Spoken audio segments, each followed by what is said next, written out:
have in my garage on a 37-inch tire setup and a 3.5-inch lift on a full-size truck is pretty impressive. Going up a couple of inches today, I'm pretty sure we'll still fit. I mean, look how much room we have. Ooh, that golden hour has the truck looking right though, dude.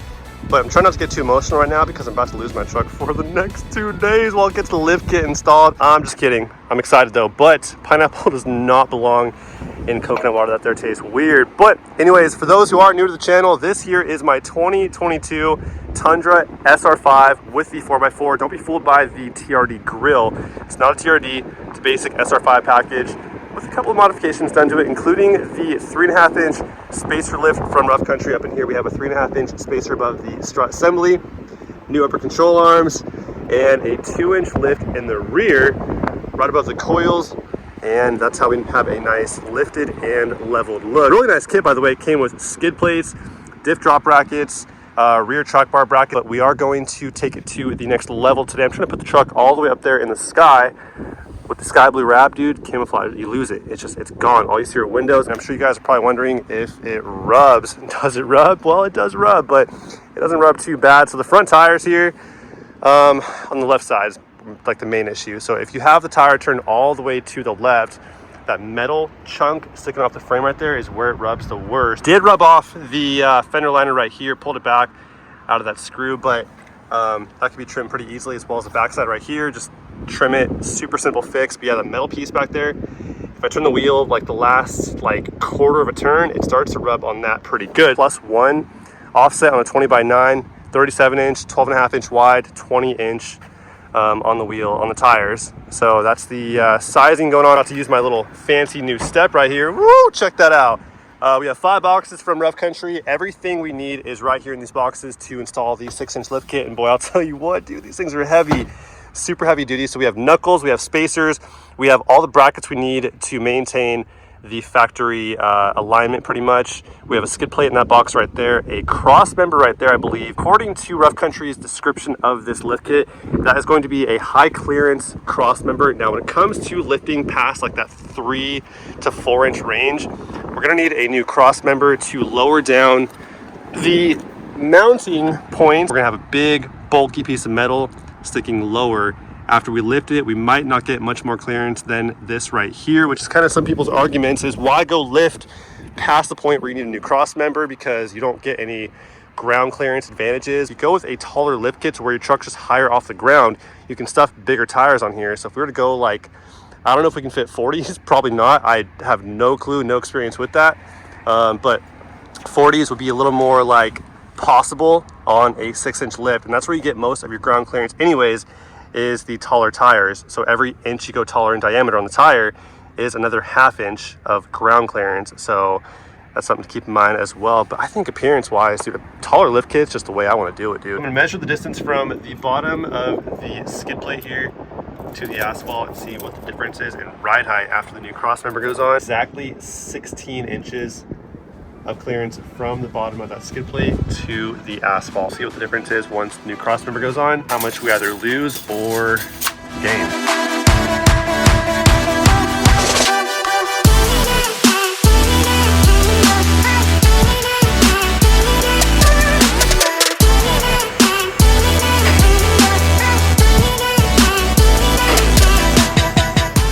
Oh, that's not good, huh? No. So my CV's busted, huh? Yep. Oh no. You can already lift it? Yeah, with the 3.5. Yeah, that's a busted axle. Oh shoot.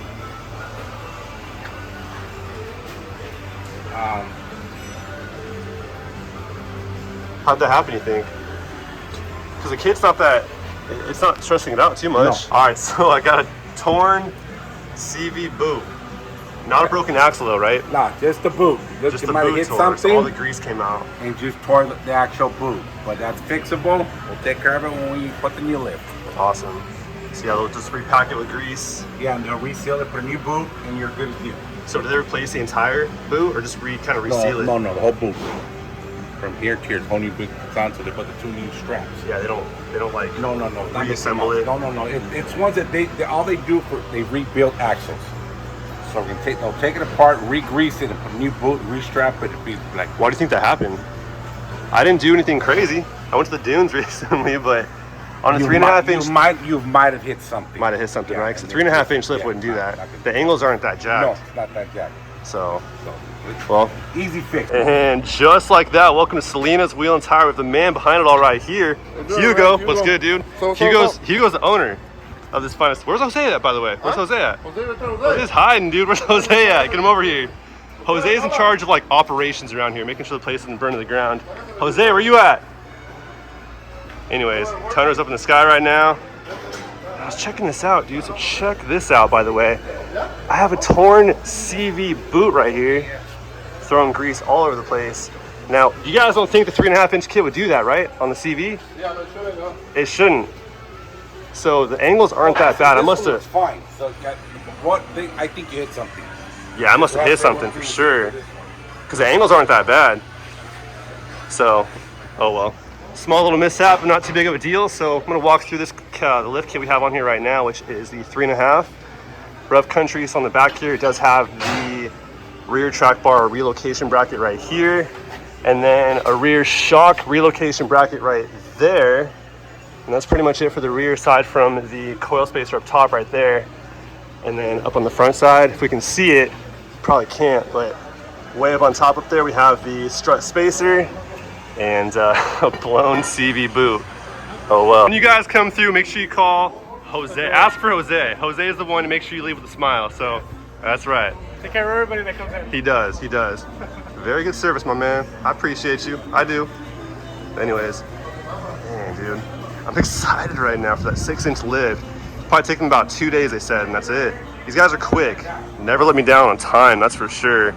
So definitely recommend Selena's Wheel and Tire, Westminster, for all of your lift kit tire needs, alignment. Okay, so we have a difference in the gapping on the sway bar link up top. There's a gap right there we can fit a finger into on this side. You can't. You can't. Oh, that's what it is.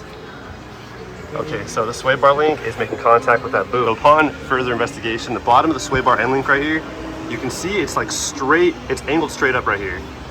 And the one here on the driver's side has a little bit of a pitch to it towards the front, which is why the top of the end link right there is clearing the CV boot. On this side, it's making contact with it, and that's what tore the CV boot, dude. Oh my gosh, bro. I don't know how that went wrong.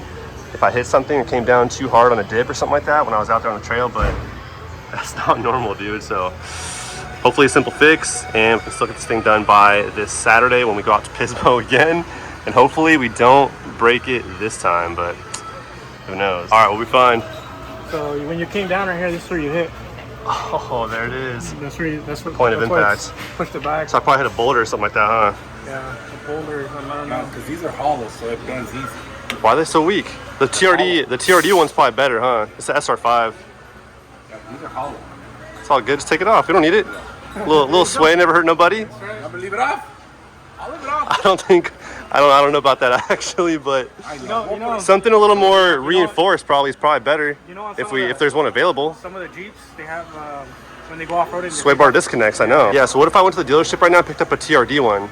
Not that they probably have them in stock, but I don't think they have it. they probably wouldn't have it in stock. But I'll call them right now and see. All right. Well, no lift kit today, huh? Unfortunately, not today. So should I go searching for a new sway bar first? Get Sway that bar? part, but the end link's fine, right? I Get a new one? Both, yeah. Okay, get a new sway bar end link too. The sway bar link makes you might be able to get like an adjustable sway bar link. Okay. On some of these, I'm not. It's too new, so you're gonna have to do a little bit of research. Okay. All right. I'll do that. I appreciate it. Well, let's lower her down. Sad. Well, that's all she wrote for today. But good news is tomorrow morning we can pick up a new sway bar from South Coast Toyota. Came in clutch, dude. So pick it up tomorrow morning and then continue the lift kit install then. But for today, that's about it. So we out. So before we talk more about the Tundra situation, we need to show the FJ Cruiser some love. I still need to get it registered, which means I have to go to the smog station first, down to AAA, get it put into my name, off to the smog station first and foremost, and then apparently the gas station too.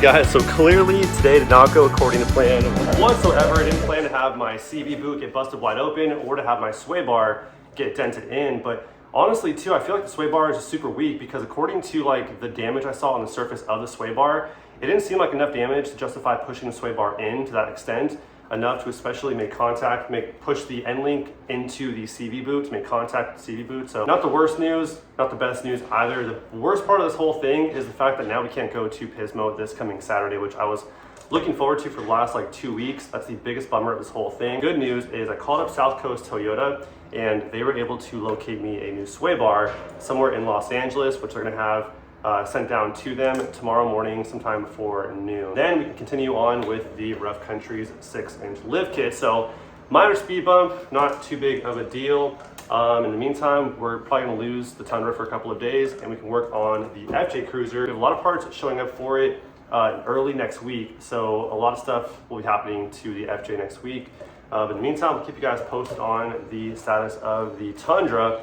Yeah, not too big of a deal. So all is well, and we can then fix the issue it's having right now and then continue on with that lift kit installation and put that thing a little bit closer to the clouds. But for today, that's pretty much all I have for you guys for now. So yeah, stay tuned. Hope you guys enjoyed, and I will see you guys on the next one. Until then, peace out.